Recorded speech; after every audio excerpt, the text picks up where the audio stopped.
नमस्कार विद्यार्थी मित्रों, આપણે ધોરણ 12 કોમર્સમાં ભાગીદારી પેઢીનું પુનર્ગઠન ચેપ્ટરનો અભ્યાસ કરી રહ્યા છીએ।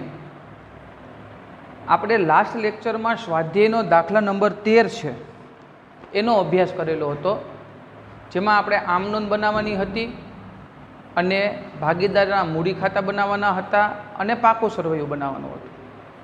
આજે આપણે આ પ્રકરણનો છેલ્લો દાખલો 14મો દાખલો છે એનો આપણે અભ્યાસ કરવાનો છે। 14મા દાખલામાં આપણને કહે છે કે દત્તુ, દયા અને તારક 4:3:2 પ્રમાણમાં નફો નુકસાન વેચતા ભાગીદારો છે। તેમની પેઢીનું તારીખ 31/3/2017 રોજનું પાકો સરવૈયું નીચે મુજબ છે। આપણને પાકો સરવૈયું જૂનું બનાવીને આપી દીધેલું છે। હવે શું કહે છે સમજજો કે ઉપરના આપેલા પાકા સરવૈયાની તારીખે ભાગીદારોએ તેમનું નફા નુકસાનનું પ્રમાણ બદલીને 1:1:1 કરવાનું નક્કી કરેલું છે। હવે નફા નુકસાન વેચણીનું પ્રમાણ છે એ 1:1:1 કરેલું છે, એટલે કે એ નવું નફા નુકસાનનું પ્રમાણ છે। બરાબર, નવું નફા નુકસાનનું પ્રમાણ જે છે એ આપણે ક્યાંય પણ ધ્યાન પર લેતા નથી, એ પછીની ભવિષ્યની વાત છે। અત્યારે તો આપણે જે જૂનું નફા નુકસાનનું પ્રમાણ છે 4:3:2 એને જ ધ્યાન ઉપર લેવાનું છે। આ ખાસ યાદ રાખજો, આ ભૂલ દાખલામાં થાય નહીં। હવે દાખલાની અંદર તમને પુનઃ મૂલ્યાંકન ખાતું બનાવીને આપી દીધું છે। બરાબર, અત્યાર સુધી આપણે પુનઃ મૂલ્યાંકન ખાતું બનાવતા, હવે આમાં એણે પુનઃ મૂલ્યાંકન ખાતું આપણને બનાવીને આપી દીધેલું છે। તો આપણે શું કરવાનું છે એ આપણને પેરેગ્રાફમાં કહે છે કે કારીગર અકસ્માત વળતર ભંડોળ સામેનો દાવો ₹5000નો હતો, એટલે કારીગર અકસ્માત વળતર ભંડોળ છે એનો દાવો એક ₹5000નો છે। બરાબર, ઓકે। આગળ આપણને કહે છે કે ઉપરોક્ત માહિતી પરથી ભાગીદારી પેઢીના ચોપડે જરૂરી આમ નોંધ લખી અને ભાગીદારોના મૂડી ખાતા અને પુનઃ મૂલ્યાંકન બાદનું પાકું સરવૈયું તૈયાર કરો। ટૂંકમાં કહી દઉં તો દાખલો ઊંધો આપણને પૂછ્યો છે। આપણે પુનઃ મૂલ્યાંકન ખાતું બનાવવાનું હોય, આમ નોંધ બનાવવાની હોય, ભાગીદારોના મૂડી ખાતા બનાવવાના હોય અને પાકું સરવૈયું બનાવવાનું હોય। અહીં આપણને પુનઃ મૂલ્યાંકન ખાતું બનાવીને આપી દીધું છે, એટલે સૌથી પહેલાં તો આપણે આમ નોંધ છે એ આમ નોંધ આપણે બનાવવાની થશે। હવે આપણે આમ નોંધ બનાવવા માટે થઈને પુનઃ મૂલ્યાંકન ખાતું જે એણે આપેલું છે એ પુનઃ મૂલ્યાંકન ખાતામાં આપણે જોઈએ તો સૌથી પહેલાં આપણે ઉધાર બાજુ જે છે એ ઉધાર બાજુ આપણે જોઈ લઈએ। તો ઉધાર બાજુ આપણને યંત્રો, ફર્નિચર, રોકાણો, ઘાલખાદ, અનામત, સ્ટોક, ચૂકવવા બાકી ખર્ચા અને બેંક ઓવરડ્રાફ્ટનું વ્યાજ, આટલી વસ્તુ આપણે સૌથી પહેલાં તો આમ નોંધ બનાવશું કે પહેલી આમ નોંધ આપણે બનાવશું પુનઃ મૂલ્યાંકન ખાતે ઉધાર। કઈ કઈ વસ્તુ છે તો કે યંત્ર, ફર્નિચર અને રોકાણ તે યંત્રો ખાતે, તે ફર્નિચર ખાતે, તે રોકાણો ખાતે। બરાબર, ત્યાર પછી છે ઘાલખાદ, અનામત, આપણે એમાઉન્ટ પણ લખી જ નાખીએ। 35,000 યંત્રોમાં છે, ફર્નિચરમાં 5,000 છે, રોકાણોમાં કેટલા છે 3,000। પછી છે ઘાલખાદ અનામત ખાતે, તે ઘાલખાદ અનામત ખાતે, તે પછી આપેલું છે સ્ટોક ખાતે,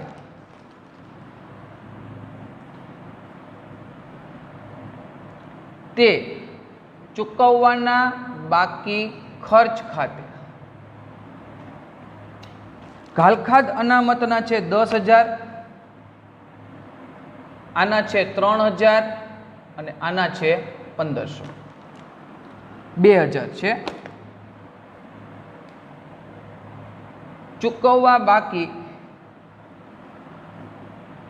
બેંક ઓડી વ્યાજ એ આપેલું છે 1500 રૂપિયા। આ આપણે શું કર્યું, પુનઃ મૂલ્યાંકન ખાતાની ઉધાર બાજુ જેટલી રકમ હતી એટલી બધી રકમની આપણે આમ નોંધ બનાવી નાખી. આ બધાનો આપણે સરવાળો કરીએ તો 40 ને 3, 43 ને 53 ને 3, 56 ને 2, 58 ને 1, 59,500. એટલે ટોટલ પુનઃ મૂલ્યાંકન ખાતે ઉધાર કેટલા? 59,500, જે આપણને ઉધાર બાજુનો સરવાળો આપેલો છે. આ આપણે ઉધાર બાજુની સંયુક્ત આમ નોંધ બનાવી નાખી. હવે આપણે જમા બાજુ શું છે તો કે જમીન, મકાન, લેણદારો, મળવા બાકી આવક અને ભાગીદારોની ખોટ છે. તો પહેલાં તો આપણે મિલકત અને દેવાની આમ નોંધ બનાવી નાખીએ. સૌથી પહેલાં તો જમીન મકાન ખાતે ઉધાર 10,000, લેણદારો ખાતે ઉધાર કેટલા રૂપિયા છે તો કે 6,000, મળવા બાકી આવક છે કેટલા રૂપિયા 3,000,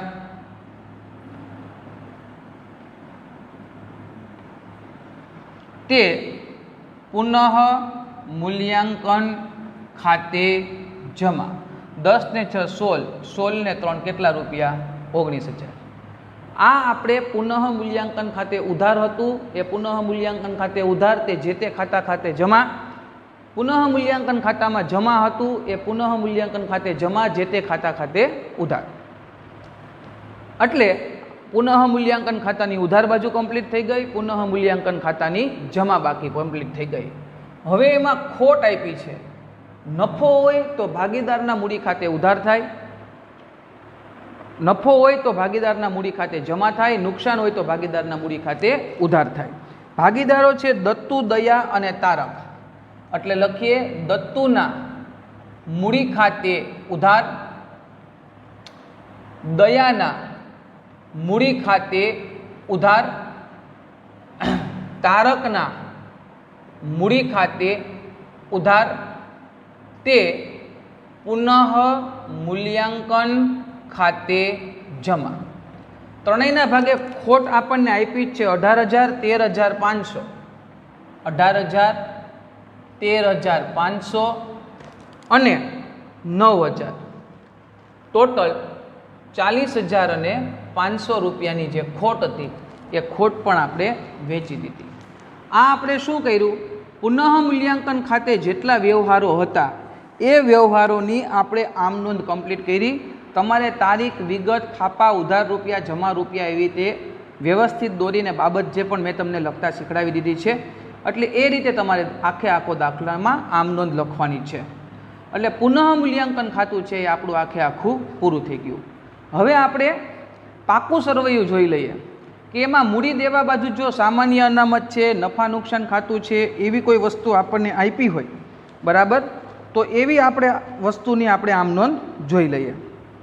જુઓ, પાકા સરવૈયામાં મૂડી દેવા બાજુ તમને સામાન્ય અનામત આપેલા છે 36,000 રૂપિયા અને કારીગર અકસ્માત વળતર ભંડોળ તમને આપેલું છે 23,000 રૂપિયા. પણ બાળકો, કારીગર અકસ્માત વળતર ભંડોળ માટે હવાલો આપ્યો છે કે એક કારીગરને 5,000 રૂપિયા આપણે ચૂકવવાના થશે બરાબર. સૌથી પહેલાં તો સામાન્ય અનામત આપ્યું છે. તમારે અલગ અલગ આમ નોંધ બનાવવી હોય તો અલગ અલગ આમ નોંધ તમે બનાવી શકો છો, અને તમારે સંયુક્ત આમ નોંધ બનાવવી હોય તો તમે બનાવી શકો છો. જુઓ, તમારે અલગ અલગ આમ નોંધ બનાવવી હોય તો સામાન્ય અનામત છે 36,000 રૂપિયા બરાબર. આ 36,000 રૂપિયાનું સામાન્ય અનામત છે એ આપણે વેચવાનું છે કેવી રીતે તો કે 4:3:2. રેડી? એટલે 4 ને 3 7 ને 2 કુલ ભાગ કેટલો થયો 9. હવે 36,000 રૂપિયા ગુણ્યા 4 ભાગ્યા 9 એટલે 16,000 રૂપિયા છે એ કોના ભાગે આવશે તો કે દત્તના ભાગે બરાબર. દત્તુ. પછી કોણ છે દયા. 36,000 રૂપિયા ગુણ્યા 3 ભાગ્યા 9 એટલે 4 તેરીને 12,000 રૂપિયા. પછી કોણ છે તારક. 36,000 ગુણ્યા 2 ભાગ્યા 9 એટલે 8,000 રૂપિયા. આ સામાન્ય અનામત છે 36,000 રૂપિયા આપણે ભાગીદારો વચ્ચે વેચી દીધા. સામાન્ય અનામત છે, મૂડી દેવા બાજુ આપી છે, જમા બાકી છે એટલે એકત્રિત ભંડોળ થયું. એકત્રિત ભંડોળ હોય, વર્ષ પૂરું થઈ જાય એટલે ભાગીદારોને આપી દેવાનું રહે. આમ નોંધ બને સામાન્ય અનામત ખાતે ઉધાર તે દત્તુના મૂડી ખાતે જમા તે દયાના મૂડી ખાતે જમા તે તારકના મૂડી ખાતે જમા. ટોટલ સામાન્ય અનામત કેટલા રૂપિયાનું છે? 36,000. આપણે વેચ્યું 16,000, 12,000 અને 8,000. આ આપણે સામાન્ય અનામત જે છે એ સામાન્ય અનામતની પણ આપણે નોંધ કરી દીધી. હવે સામાન્ય અનામત પછી આપણને આપ્યું છે કારીગર અકસ્માત વળતર ભંડોળ. અહીંયા લખીએ કારીગર અકસ્માત વળતર ભંડોળ. આપણને કેટલા રૂપિયાનું આપ્યું છે? 23,000 રૂપિયાનું આપ્યું છે. એમાંથી આપણે એક દાવો ચૂકવવાનો બાકી થાય છે 5,000 રૂપિયાનો. એટલે આપણી પાસે કારીગર અકસ્માત વળતર ભંડોળ જે છે એ હવે કેટલા રૂપિયાનું વધ્યું? 18,000 રૂપિયાનું વધ્યું. હવે 18,000 રૂપિયાનું જે કારીગર અકસ્માત વળતર ભંડોળ વધ્યું એ આપણે ત્રણેય ભાગીદારોને આપવાનું છે. કયા પ્રમાણમાં? તો કે 4:3:2. એટલે 4 ને 3 7 ને 2 કુલ ભાગ કેટલો થાય? 9. ટોટલ 18,000 રૂપિયા છે ગુણ્યા 4/9 એટલે 8,000 રૂપિયા છે એ કોના ભાગે આવશે? તો કે દત્તુના ભાગે. પછી 18,000 ગુણ્યા 3/9 9 2 18 ને 3 2 6 એ કોના ભાગે આવશે? દયાના ભાગે. અને 18,000 ગુણ્યા 2/9 4,000 રૂપિયા છે એ કોના ભાગે આવશે? તો કે તારકના ભાગે આવશે. 23,000નું કારીગર અકસ્માત વળતર ભંડોળ હતું. એમાંથી 5,000નો દાવો આપણે ચૂકવવાનો બાકી હતો. 18,000 રૂપિયા આપણે વેચી દીધા. વેચો એટલે ભાગીદારને મળે. આમ નોંધ બને કારીગર અકસ્માત વળતર ભંડોળ ખાતે ઉધાર કેટલા રૂપિયા? 18,000 તે દત્તુના મૂડી ખાતે જમા તે દયાના મૂડી ખાતે જમા તે તારકના મૂડી ખાતે જમા. કેટલા કેટલા રૂપિયા? 8,000, 6,000 અને 4,000. તો આ આપણે શું કર્યું? પહેલાં પુનઃ મૂલ્યાંકન ખાતું હતું એની આમનોંધ જોઈ ગયા. પછી જમા બાજુ હતો એની આમનોંધ બનાવી નાખી. ઉધાર બાજુ હતા એની આમનોંધ બનાવી નાખી. ખોટ હતી એની આમનોંધ બનાવી નાખી. પાકા સરવૈયામાં મૂડી દેવા બાજુ સામાન્ય અનામત આપ્યું હતું તો એને આપણે વેચીને એની આમનોંધ બનાવી નાખી. પાકા સરવૈયામાં આપણને કારીગર અકસ્માત વળતર ભંડોળ આપ્યું હતું 23,000 રૂપિયાનું. એમાંથી 5,000 આપણે ચૂકવવાના હતા એટલે એ બાદ કરી નાખ્યા. એ આપણે પાકા સરવૈયામાં લખશું નવા. અને 18,000 રૂપિયા આપણે વેચી નાખ્યા. બરાબર? એક વખત જોઈ જાઓ પછી આગળ વધીએ.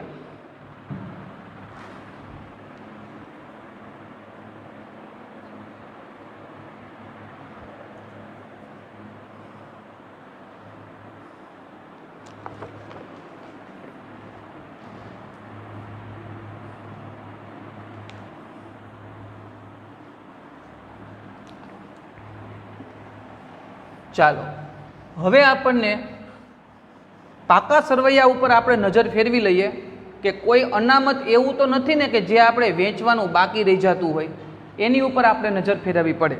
તો પાકા સરવૈયામાં મૂડી તો આપણે મૂડી દેવા બાજુ લખશું અને કાં ભાગીદારનું મૂડી ખાતું બનાવશું તો એમાં લખશું. સામાન્ય અનામત આપણે વેચી લીધા. કારીગર અકસ્માત વળતર ભંડોળે આપણે વેચી લીધું. બાકી કોઈ અનામત આપણને મૂડી દેવા બાજુ આપેલા નથી. ઉધાર બાજુ જાય મિલકતો બાજુ તો જમીન, મકાન, યંત્ર, ફર્નિચર, દેવાદારો, લેણી હુંડી, રોકડ શિલ્લક અને નફા નુકસાન ખાતું. જુઓ, નફા નુકસાન ખાતું છે એ આપણને 27,000 રૂપિયાનું આપેલું છે.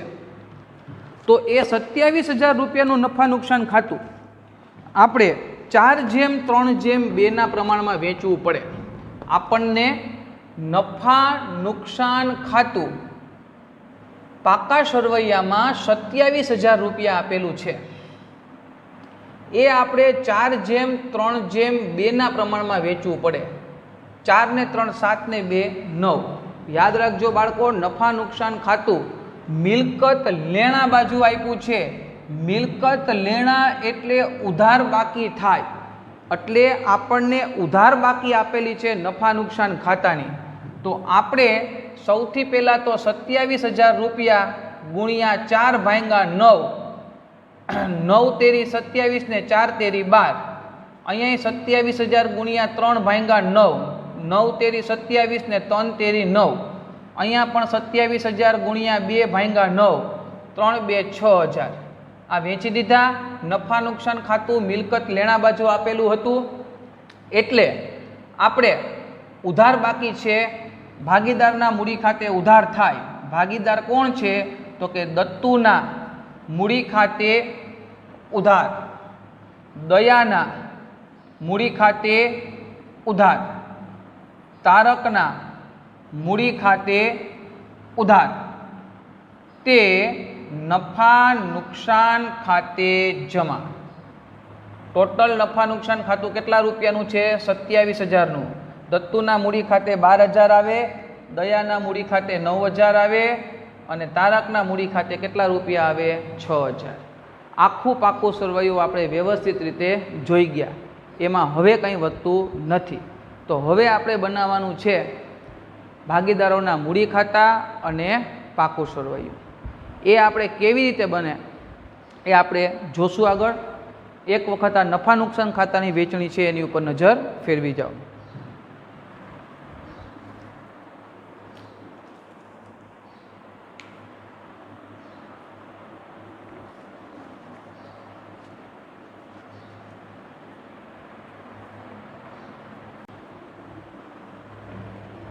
ચાલો હવે આપણે બનાવવાનું છે ભાગીદારોનું મૂડી ખાતા અને એનું પાકું સરવૈયું.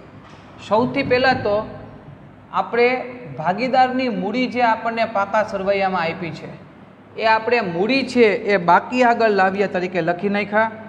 આપણને મૂડી જે આપી છે એ 1,50,000 અને 50,000 આવી રીતે આપણને મૂડી આપી છે. આપણે સામાન્ય અનામત વેચ્યું છે.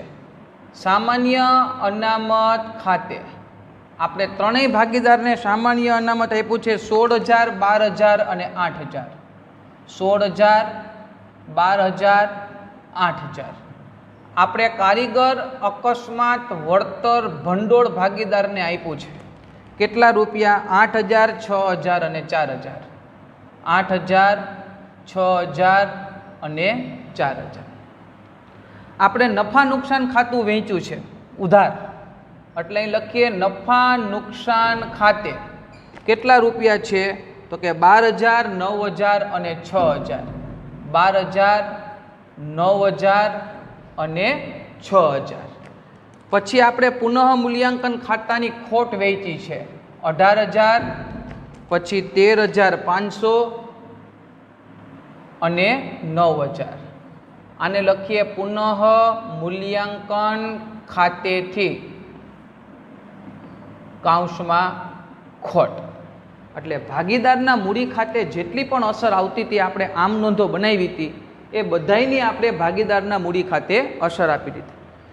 મૂડી લખી નાખી, બાકી આગળ લાવ્યા, પાકા સરવૈયામાં આપી હતી, સામાન્ય અનામત વેચ્યું, કારીગર અકસ્માત વળતર ભંડોળ વેચી દીધું, નફા નુકસાન ખાતું વેચી દીધું. બરાબર. હવે આપણે ભાગીદારનું મૂડી ખાતું છે એને આપણે બંધ કરી દઈએ, એટલે આપણે મૂડી છે એ સીધીમાં ખેંચાવી દઈએ. બાકી પુનઃ મૂલ્યાંકન ખાતાનો નફો ખોટ વેચવો પડે, પણ એ તો આપણને બનાવીને આપી દીધું છે, એટલે હવે આપણે કાંઈ જરૂરિયાત રહેતી નથી. 1,24,000, અહીંયા સરવાળો થાય છે 68,000 અને 58 ને 4 62,000. અહીંયા પણ આપણે સરવાળો લખીએ 1,24,000, 68,000 અને 62,000. અહીંયા લખીએ બાકી આગળ લઈ ગયા. 1,24,000માંથી આપણે 30,000 બાદ કરીએ એટલે 94,000 વધે. આ 68,000માંથી આપણે આ બાદ કરીએ એટલે 40,500 રૂપિયા વધે છે. 45,500. અને અહીંયા વધે છે 47,000. 62,000માંથી આ 15,000 બાદ કરીએ. આ મૂડી બાકી આગળ લાવ્યા એ ભાગીદારના મૂડી ખાતે લખી નાખીએ. પાકા સરવૈયામાં મૂડી દેવા બાજુ મૂડીના હેડિંગમાં દત્તુ, દયા અને તારક. દત્તુની મૂડી છે 94,000, તારક દયાની મૂડી છે 45,500 અને તારકની મૂડી છે 47,000. ટોટલ ત્રણેયનો સરવાળો આપણે 12ની કોલમમાં 1,86,500. એટલે એક ખાતું છે એ આપણને આખે આખું નડતું બંધ થઈ જાય. જે કોઈ પણ મૂડી ખાતાને લગતી અસર હતી એ બધી આપણે આપી દીધી. હવે આપણે જવાનું છે પાકા સરવૈયામાં. જૂનું પાકું સરવૈયું જોવાનું છે અને એના આધારે નવા પાકા સરવૈયામાં આપણે અસર આપવાની થાય. હવે આપણે વિચારીએ તો આપણને જૂનું પાકું સરવૈયું છે એમાં જમીન મકાન આપ્યા હતા 90,000ના.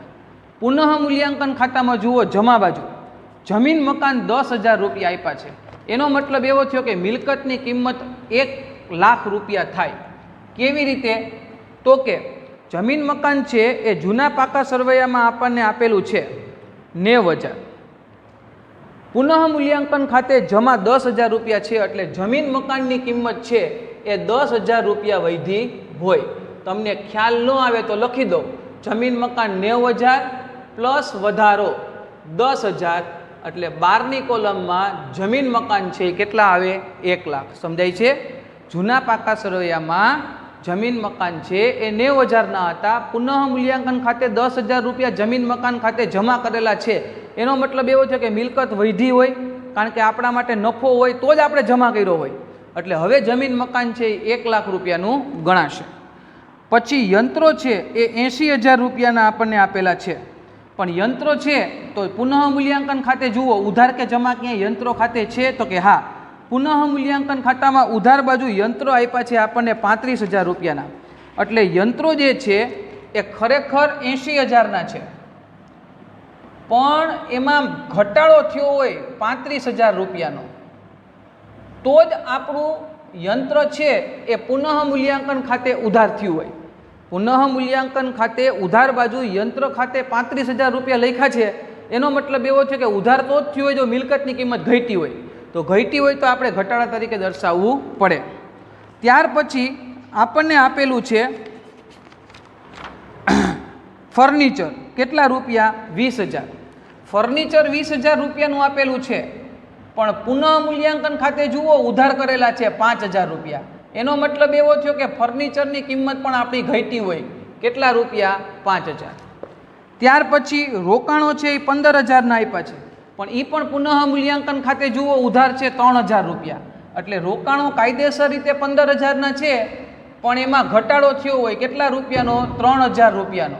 એટલે હવે આપણા રોકાણો છે એ કેટલા રૂપિયાના થાય? તો કે 12,000 રૂપિયાના. હવે દેવાદારો છે એ 80,000 છે. ઘાલખાદ અનામત આપણને 10,000 રૂપિયાની આપી છે. તો આપણે ઘાલખાદ અનામત છે એ 10,000 રૂપિયાની આપી છે. ઘાલખાદ અનામત આપણને ઓમાં 6,000 આપી છે જૂના પાકા સરવૈયામાં, પણ પુનઃ મૂલ્યાંકન ખાતે 10,000 છે. એટલે 10 ને 6 કુલ ઘાલખાદ અનામત કેટલાનું થાય? 16,000. એટલે અસર આવી રીતે થાય. દેવાદારો આપણને કેટલા રૂપિયાના આપ્યા છે? 80,000ના. માઇનસ ઘાલખાદ કેટલા રૂપિયા છે? 4,000. એટલે હવે દેવાદારો કેટલાના? 76,000ના. માઇનસ ઘાલખાદ અનામત કેટલા રૂપિયા? 16,000. એટલે અહીંયા કેટલા આવશે? તો કે 60,000. સમજાય છે? આ ઘાલખાદ અનામત 16,000 કેવી રીતે આપ્યું? તમને દેવાદારો આપ્યા છે એની નીચે જુઓ ઘાલખાદ બાદ કરી છે 4,000, એની નીચે ઘાલખાદ અનામત આપ્યું છે 6,000 રૂપિયા. પણ પુનઃ મૂલ્યાંકન ખાતે હજી ઘાલખાદ અનામત છે કેટલા રૂપિયાનું? 10,000 રૂપિયાનું. એનો મતલબ એવો છે કે 10 ને 6 કુલ 16,000 રૂપિયા આપણે ઘાલખાદ અનામત રાખવાનું થાય. ઓકે. ત્યાર પછી આપણને દેવાદારો પછી આપ્યું છે લેણી હુંડી. તો એમાં તો કોઈ હવાલો છે નહીં, એટલે લેણી હુંડી છે એ આપણે 5,000 રૂપિયા જેમ છે એમને એમ લખી નાખીએ. ત્યાર પછી આપ્યો છે સ્ટોક 15,000. પણ જુઓ સ્ટોક છે એ પુનઃ મૂલ્યાંકન ખાતે ઉધાર કર્યો છે 3,000 રૂપિયાનો. એટલે સ્ટોક છે એ 15,000 રૂપિયાનો છે, એમાં આપણે 3,000 રૂપિયા ઘટાડવાના છે. કારણ કે એ પુનઃ મૂલ્યાંકન ખાતે ઉધાર કર્યો એનો મતલબ એવો થયો કે ત્યાં પણ આપણી મિલકતની કિંમત ઘટી હોય. ત્યાર પછી આપણને રોકડ શિલ્લક આપી છે કેટલા રૂપિયાની? 55,000 રૂપિયાની. એટલે 55,000 રૂપિયા આપણે રોકડ શિલ્લક લખી નાખીએ જેમ છે એમ. અને પછી આપ્યું છે નફા નુકસાન ખાતું, તો એ તો આપણે ભાગીદારના મૂડી ખાતે ઉધાર કરી દીધું, કારણ કે મિલકત લેણા બાજુ આપ્યું હતું. રેડી? હવે મૂડી દેવા બાજુ જુઓ તો મૂડી તો આપણે લખી નાખી, સામાન્ય અનામત વેચી નાખ્યું, કારીગર અકસ્માત વળતર ભંડોળ છે એનો એક હવાલો હતો કે ચૂકવવા બાકી અકસ્માતનો દાવો કેટલા રૂપિયાનો છે? 5,000 રૂપિયાનો બાકી છે. એટલે આપણે એ 5,000ની નોંધ કરવાની રહે. 18,000 રૂપિયા તો આપણે ભાગીદારો વચ્ચે વેચી દીધા. પછી 9%ની લોન કેટલા રૂપિયા? 40,000. અહીં લખીએ 9%ની લોન 40,000. પછી લેણદારો આપ્યા છે 50,000 રૂપિયાના. લેણદારો 50,000ના છે, પણ 6,000 જુઓ જમા બાકી આપી છે પુનઃ મૂલ્યાંકન ખાતે. લેણદારો આપ્યા છે કેટલાના? 50,000ના. માઇનસ નહીં ચૂકવવાના કેટલા? 6,000. એટલે હવે લેણદારો કેટલા રૂપિયાના? 44,000ના. લેણદારો જુઓ પુનઃ મૂલ્યાંકન ખાતે જમા બાજુ આપેલા જ છે એ લોકોએ 6,000. એટલે જમા ક્યારે થયા હોય? આપણને નફો થયો હોય તો. એનો મતલબ એવો થયો કે લેણદારને હવે પૈસા ચૂકવવાના નથી. ચાલો, દેવી હુંડી કેટલા રૂપિયાની છે? 20,000 રૂપિયાની છે. બરાબર? દેવી હુંડી 20,000 રૂપિયાની છે. એના વિશે કોઈ હવાલો છે નહીં, એટલે એમને એમ રાખીએ. પછી છે બેંક ઓવરડ્રાફ્ટ કેટલા રૂપિયાનો? 8,000 રૂપિયાનો. અહીં લખી જ નાખીએ બેંક ઓડી કેટલા રૂપિયા? 8,000 રૂપિયા. એટલે મિલકત લેણા પૂરા, મૂડી દેવા પૂરા. હવે પુનઃ મૂલ્યાંકન ખાતું જે જૂનું એ લોકોએ આપ્યું છે એ ચેક કરી લઈએ. યંત્રો આવી ગયા, ફર્નિચર આવી ગયું, રોકાણો આવી ગયા, ગાલખાત અનામત આવી ગયું, સ્ટોક આવી ગયું. ચૂકવવાના બાકી ખર્ચા છે 2,000 રૂપિયાના, એ આપણે લખ્યા નથી. એટલે ચૂકવવાના બાકી ખર્ચ. પછી આપ્યું છે બેંક ઓવરડ્રાફ્ટનું વ્યાજ, એ આપણે લખ્યું નથી.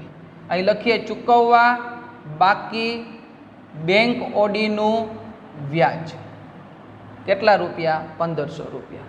હવે પાકા સરવૈયામાં મૂડી દેવાને મિલકત લેણા સાઈડ આવી ગઈ. પુનઃ મૂલ્યાંકન ખાતું જે એ લોકોએ રકમમાં આપ્યું હતું એની ઉધારને જમા બાજુ આપણે બધી જોઈ લીધી. હવે આપણા દાખલાની અંદર કોઈ વસ્તુ બાકી રહેતી નથી, છતાંય ચેક કરી લઈએ પુનઃ મૂલ્યાંકન ખાતાની જમા બાજુ. જમીન મકાન આવી ગયા, લેણદારો આવી ગયા, મળવા બાકી આવક 3,000 રૂપિયાની બાકી છે. મિલકત લેણા બાજુ હોય મળવા બાકી આવક, કારણ કે આપણું લેણું છે. અને બીજી દ્રષ્ટિએ વિચારો તો પુનઃ મૂલ્યાંકન ખાતામાં જમા આપ્યું છે, એટલે આજની તો કાલ મળવાની તો છે જ. અહીંયા આપણો ભાગીદારનું મૂડી ખાતું અને પાકું સરવૈયું છે એ કમ્પ્લીટલી પૂરું થઈ ગયું. બરાબર? એટલે આપણે સરવાળા કરવાના છે. સરવાળો કરતાં 3,07,000 રૂપિયા આવશે. અહીંયા ઉધાર બાજુ આપણે એન્ટ્રી ચેક કરી લઈએ. સરવાળો એટલો જ થાય છે 3,07,000. રેડી? દાખલો વિચિત્ર હતો પણ સમજવાની દ્રષ્ટિએ સહેલો. આ પ્રકરણમાં આવા દાખલાઓ પૂછાવાના ચાન્સીસ બહુ ઓછા રહ્યા, પણ આપણા નોલેજ માટે બહુ જરૂરી છે, કારણ કે આના પછીનું 5મું ચેપ્ટર છે એમાં આપણે આ બધા ખાતા બનાવવાના આવશે. દાખલો પહેલાં પુનઃ મૂલ્યાંકન ખાતું આપ્યું હતું, એના આધારે આમ નોંધ બનાવી. પછી પુનઃ મૂલ્યાંકન ખાતું જે આપ્યું હતું એના આધારે આપણે પાકું સરવૈયું બનાવતા ગયા. જ્યાં મિલકત વધી હતી ત્યાં પ્લસ કરી, જ્યાં મિલકત ઘટી હતી ત્યાં આપણે શું કરી? તો કે માઇનસ કરી. અહીંયા તમારું પ્રકરણ છે ભાગીદારી પેઢીનું પુનર્ગઠન એ પૂરું થઈ ગયું. આની PDF ફાઇલ છે એ આપણા વોટ્સઅપ ગ્રુપમાં મૂકી દેવામાં આવશે, અને દાખલાઓ છે એ પ્રેક્ટિસમાં તમારે ગણવાના છે. જે દાખલાઓ ન આવડે એ તમારે ટીક કરતા જવાના છે. એ જે તે સમયે આપણે ચેક કરતી વખતે જે ડિફિકલ્ટી હશે એ સોલ્વ કરી નાખશું. તો અહીંયા તમારું આ ભાગીદારી પેઢીનું પુનર્ગઠન છે ચેપ્ટર એ કમ્પ્લીટલી પૂરું થઈ ગયું. હવે મળીશું નેક્સ્ટ લેક્ચરમાં નવા ચેપ્ટર સાથે. ત્યાં સુધી આવજો.